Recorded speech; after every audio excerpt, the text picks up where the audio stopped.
Hi friends, எல்லாரும் எப்படி இருக்கீங்க? நான் ரொம்பவே நல்லா இருக்கேன். எல்லாருக்கும் இனிய காலை வணக்கம்.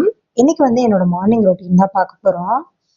மார்னிங் ரொட்டீன் கொஞ்சம் சேஞ்ச் ஆயிட்டே இருக்கும். வீக்கெண்ட்ஸ் ஒரு மாதிரி, வீக் டேஸ்ல ஒரு மாதிரி அப்படின்னு சேஞ்ச் ஆயிட்டே தான் இருக்கும்.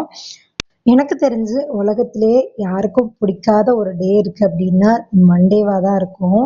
அதே போல ரொம்ப பிடிச்ச ஒரு டே அப்படின்னா அது ஃப்ரைடேவா தான் இருக்கும். ஏன்னா ஃப்ரைடே எப்பவுமே சாட்டர்டே சண்டேக்காக வெயிட் பண்ணிட்டே இருப்போம். பட் மண்டே ஆனாலே நமக்கு சண்டே நைட்ல இருந்தே ஒரு மாதிரியா இருக்கும். என்னடா மண்டே வருது, ரொட்டீன் ஸ்டார்ட் ஆயிடுமோ அப்படின்னு சொல்லிட்டு அந்த ஒரு நாளை கடத்துறது ரொம்பவே கஷ்டமா இருக்கும். அப்படிதான் எனக்கும் இருந்துச்சு இவ்வளோ வருஷங்கள்.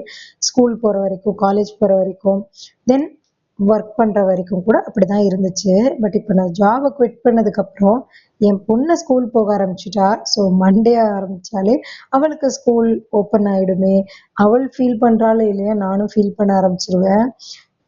அவளுக்கு லஞ்ச் எதுவும் கிடையாது. பட் ஆனால் மார்னிங் அவளுக்கு பிரேக்ஃபாஸ்ட்டு ரெடி பண்ணி கொடுத்துட்டு அவளை கிளப்பி ஸ்கூலில் கொண்டு போய் விடணும். அவங்க அப்பா ஊரில் இருந்தால் அவர் கொண்டு போய் விட்டுருவாங்க. அவங்க ஊருக்கு போயிருக்காங்க. ஸோ அதனால நான் இன்னைக்கு கொண்டு போய் விட வேண்டியதாக இருந்துச்சு. அப்படியே வெஜிடபிள்ஸும் வாங்கிட்டு வந்துட்டேன். ஒரு 2 டேஸ்க்கு தேவையான வெஜிடபிள்ஸ் அண்ட் ஃப்ரூட்ஸ் வாங்கிட்டு வந்துட்டேன். என் பொண்ணுக்கு லஞ்ச் கிடையாது. ஸோ அதனால பிரேக்ஃபாஸ்ட் செஞ்சு கொடுத்துட்டு கையோட டிஃபன் பாக்ஸில் ஸ்நாக்ஸ் மட்டும் கொடுத்து அனுப்ப வேண்டியிருக்கும். ஸோ ஸ்நாக்ஸ் பாக்ஸ்க்கு ஃப்ரூட்ஸ் மட்டும் கொடுத்து அனுப்புவேன் டெய்லி. நான் வெஜிடபிள்ஸ் ஒரு 2 டேஸ் ஒன்ஸ் அல்லது 1 டே டெய்லி கூட வாங்கிப்பேன். ஏன்னா மொத்தமாக வாங்கி வச்சா நிறைய கெட்டு போகிறதுக்கு சான்சஸ் இருக்குது. என்னதான் ஃப்ரிட்ஜில் வச்சுருந்தாலுமே நிறைய வேஸ்ட்டாக போயிடும். ஏன்னா 2 பேர் 3 பேருன்னும் போது நிறைய தேவைப்படாது. காலையில் பிரேக்ஃபாஸ்ட் வேலையெல்லாம் முடிச்சுட்டு மதியத்துக்கு சாம்பார், வடை தான் செஞ்சுருந்தேன். பருப்பு வடை தான் செஞ்சுருந்தேன். எங்கள் ஊரில் இதுக்கு பேர் ஆம வடைன்னு சொல்லுவாங்க. உங்கள் ஊரில் என்ன சொல்லுவாங்கன்னு மறக்காமல் கமெண்ட் பாக்ஸில் கமெண்ட் பண்ணுங்கள். சாம்பாருக்கு கேரட்டு, கத்திரிக்காய், உருளைக்கிழங்கு வச்சு கொஞ்சம் நிறைய காய் போட்டு செஞ்சுருந்தேன். கையோட வடைக்கும் ரெடி பண்ணிட்டேன்.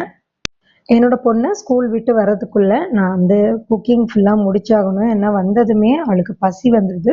ஸோ அதனால் ஆன் டைம் பண்ணி வச்சுருந்தா அவள் வந்தது சாப்பிட்டுட்டு தூங்குறதுக்கு கரெக்டாக இருக்கும்னு சொல்லிட்டு எல்லா ஒர்க்கையும் அவள் வர்றதுக்கு முன்னாடியே ரெடி பண்ணிட்டேன். உங்களுக்கு மண்டே பிடிக்குமான்றதை மறக்காமல் கமெண்ட் பாக்ஸில் கமெண்ட் பண்ணுங்கள்.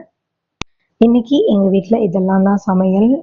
சாப்பாடு, சாம்பார், அப்புறம் வடை தான் பண்ணியிருந்தேன். உங்கள் வீட்டில் என்ன ஸ்பெஷல்னு மறக்காமல் சொல்லுங்கள். தேங்க்ஸ் ஃபார் வாட்சிங். வீடியோ பிடிச்சிருந்தா லைக் பண்ணிக்கோங்க, சேனலை சப்ஸ்கிரைப் பண்ணிக்கோங்க. Bye all.